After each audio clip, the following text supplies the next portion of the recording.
Hello, welcome to Mon petite channel. இன்றைக்கி நாம் பார்க்க போகிற டாபிக் என்னென்னா மேஜிக். இந்த டாப்பிக்கை நான் கொஷின்ஸ் அண்ட் ஆன்சர்ஸ் 1957 to 1958 தான் எடுத்திருக்கேன். மதர் ஒயிட் மேஜிக்ன்றது நம்மளுக்கு நன்மையை தரக்கூடிய மேஜிக், அதே சமயத்தில் பிளாக் மேஜிக்ன்றது நம்மளுக்கு கெடுதல் பண்ணுன்னு சொல்லியிருக்காங்க. உண்மை என்னென்னா இது ரெண்டுமே வெறும் வார்த்தை தான், இதுக்கு எந்த ஒரு மீனிங்கும் இல்லைன்னு சொல்லியிருக்காங்க.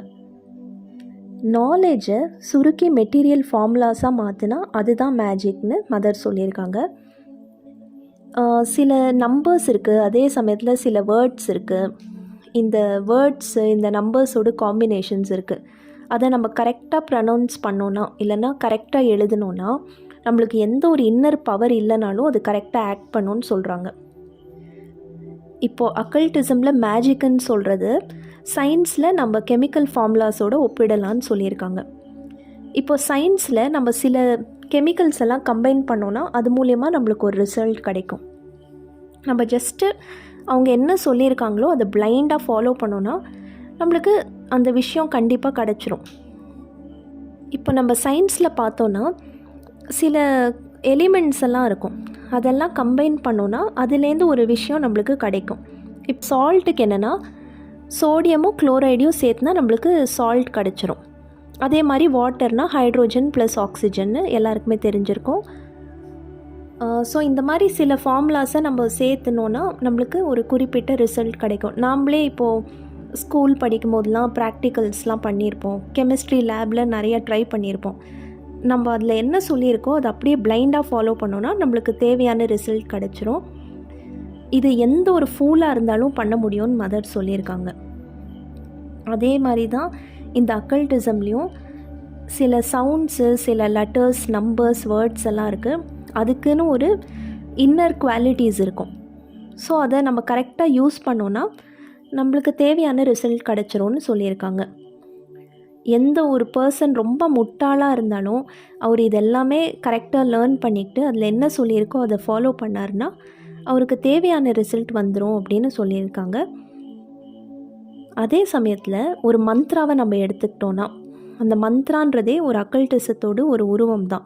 அந்த மந்த்ராவை நம்மளுக்கு ஒரு குரு கொடுத்துருக்கணும், இல்லைனா ஒரு குரு அவரோட அக்கல்ட் ஒரு ஸ்பிரிச்சுவல் பவரை வச்சு நம்மளுக்கு அந்த மந்திரத்தில் அந்த பவரை டிரான்ஸ்மிட் பண்ணி நம்மளுக்கு அந்த மந்த்ராவை கொடுத்துருக்கணும். அப்படி கொடுத்தா தான் நம்மளுக்கு அந்த மந்த்ரா ஒரு எஃபெக்ட் கொடுக்கும். அப்படி கொடுக்காம நம்ம ஒரு மந்திரத்தை ஒரு 1000 வாட்டி உச்சரித்தாலும் அது எந்த ஒரு எஃபெக்டும் இருக்காதுன்னு சொல்லியிருக்காங்க. அதாவது அக்கல்டிசமில் ஒருத்தருக்கு தேவையான குவாலிட்டி, எபிலிட்டி, அதுக்கப்புறம் இன்னர் கிஃப்ட் இருந்தால் தான் அதை யூஸ் பண்ண முடியும். ஸோ இந்த விஷயன்றது ஒரு மிகப்பெரிய பாதுகாப்புன்னு மதர் சொல்லியிருக்காங்க. ட்ரூ அக்கல்டிசமை இப்போது நம்ம பார்த்தோம்ல, மேஜிக்ன்றது ஒரு முட்டாள் பர்சனாக இருந்தாலும் அதில் இருக்கிற ஃபார்முலாஸ் அப்படியே கண்மூடித்தனமாக ஃபாலோ பண்ணால் அவங்களுக்கு தேவையான ரிசல்ட் கிடைக்கும்னு, அந்த மாதிரி உண்மையான அக்கல்டிசத்தை ப்ராக்டிஸ் பண்ண முடியாதுன்னு சொல்லியிருக்காங்க. அப்புறம் இது மேஜிக்கும் கிடையாது, இது ஒயிட் மேஜிக்கும் இல்லை, பிளாக் மேஜிக்கும் இல்லை, கோல்டனும் இல்லை, இது மேஜிக்கே இல்லை. இது ஒரு கம்ப்ளீட்டாக இது ஒரு ஸ்பிரிச்சுவல் பவர். இது ஒரு லாங் டிசிப்ளின்னால தான் நம்மளுக்கு கிடைக்கும். அதுவும் இறைவனோட அருள் இருந்தால் மட்டும்தான் நம்மளுக்கு இது கிடைக்கும்னு மதர் சொல்லியிருக்காங்க. நம்ம எந்த அளவுக்கு ட்ரூத்தோடு நெருங்குறோமோ அதே அளவில், அதாவது அந்த அளவுக்கு நம்ம இந்த எல்லா விஷயத்துலேருந்தும் பாதுகாக்கப்படுவோம்னு சொல்கிறாங்க. இதுக்கு எனக்கு நிறைய ப்ரூஃப்ஸும் இருக்குது அப்படின்னு மதர் சொல்லியிருக்காங்க. இப்போ ஒருத்தருக்கு உண்மையான அக்கல்ட் பவர் இருந்ததுன்னா அவரால் எந்த ஒரு மேஜிக்கையும் ரிவர்ஸ் பண்ண முடியும்னு சொல்கிறாங்க மதர். அது ஒயிட் மேஜிக்காக இருக்கலாம், பிளாக் மேஜிக்காக இருக்கலாம், இல்லைனா அதுக்கு எந்த ஒரு கலராக வேணாவும் இருக்கலாம். அதை கம்ப்ளீட்டாக சரி பண்ணிட முடியும். அந்த ட்ரூத் அப்ளை பண்ணி அவரால் அதை ரிவர்ஸ் பண்ண முடியும்னு மதர் சொல்கிறாங்க. இதுக்கு ஒரு எக்ஸாம்பிள் சொல்லணுன்னா, இப்போ ஒரு ரொம்ப டார்க்கான ரூமில் நம்ம ஜஸ்ட் ஒரு விளக்கு ஏற்றினோன்னா அந்த ரூமில் இருக்கிற டார்க்னஸ் கம்ப்ளீட்டாக போயிடும். இல்லைனா ஒரு பல்போட லைட் ஆன் பண்ணோன்னாலும் அந்த டார்க்னஸ் போயிடும். அது போக மாட்டேன் அப்படின்னு அதால் சொல்ல முடியாது அந்த டார்க்னஸ்னால். அதே மாதிரி தான் ஒரு ட்ரூ அக்கல்ட் பவர் இருக்கக்கூடிய ஆள், அவரால் எந்த ஒரு விஷயத்தையும் கம்ப்ளீட்டாக சரி பண்ண முடியும். இந்த மாதிரி விஷயத்தெல்லாம் கம்ப்ளீட்டாக சரி பண்ண முடியும். அதுக்கு உண்மையான பவர் இருக்குது. அந்த பவரை தடுக்கக்கூடிய விஷயம் எதுவுமே இல்லைன்னு மதர் சொல்லியிருக்காங்க. யாரெல்லாம் மேஜிக்கை ப்ராக்டிஸ் பண்ணுறாங்களோ அவங்க எல்லாருக்குமே இந்த விஷயம் நல்லாவே தெரியும். அவங்க எல்லாருமே ரொம்ப கேர் எடுத்து இந்த விஷயத்த பார்ப்பாங்க. எஸ்பெஷலி இந்தியாவில் இந்த பிளாக் மேஜிக்லாம் ஃபாலோ பண்ணுறாங்கல்ல, அவங்க யாருமே ஒரு யோகி மேலேயோ ஒரு செயிண்ட் மேலேயோ அவங்களோட மேஜிக்கை யூஸ் பண்ண மாட்டாங்க. ஏன்னா அவங்க மேலே யூஸ் பண்ணாங்கன்னா அந்த பிளாக் மேஜிக்கோட பவர் இருக்குல்ல, அது திரும்பி அவங்க மேலேயே ரீபவுண்ட் ஆகிடும்னு சொல்கிறாங்க.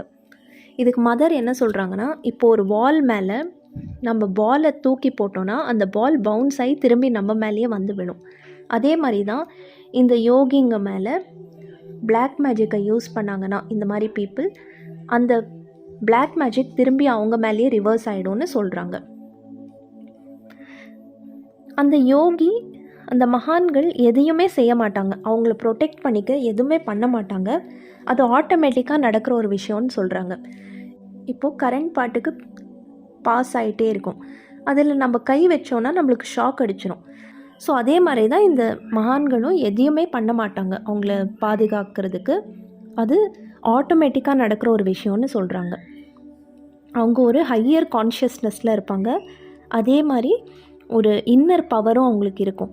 ஸோ அவங்க கான்ஷியஸ்னஸ்லேருந்து எதெல்லாம் ரொம்ப இன்ஃபீரியராக இருக்கோ அது எல்லாத்துலேருந்தும் அவங்க ஆட்டோமேட்டிக்காக பாதுகாக்கப்படுவாங்க அப்படின்னு மதர் இதில் சொல்லியிருக்காங்க.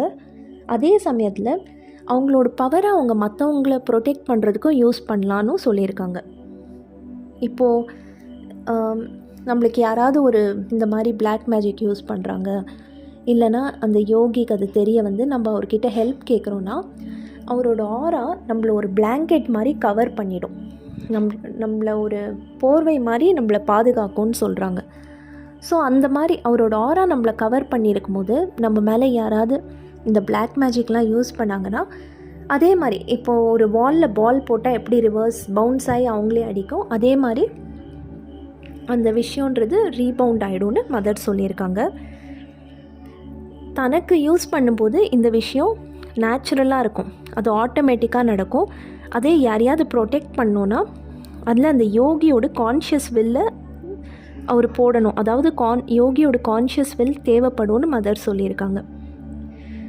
நம்மளுக்கு யாராவது பிளாக் மேஜிக் பண்ணிட்டாங்க, இல்லைனா இந்த மாதிரி ஒரு தப்பான விஷயம் நம்ம மேலே துஷ்பிரயோகம் பண்ணியிருக்காங்கன்னா நம்ம போய் அந்த மகான்கள்கிட்ட இதை இன்ஃபார்ம் பண்ணோன்னா அவர் டிசைட் பண்ணுவார். அதாவது அவருக்கு நம்ம இன்ஃபார்ம் பண்ணணும் என்னெல்லாம் நடந்துச்சுன்னு. அவரு தான் இதில் எப்படி இதில் தலையிட்டு நம்மளை ப்ரொடெக்ட் பண்ணலாமா வேண்டாமான்னு அவர் டிசைட் பண்ணால் தான் நம்மளுக்கு அந்த ப்ரொடெக்ஷன் கிடைக்கும்னு இதில் மதர் சொல்லியிருக்காங்க. தேங்க்யூ.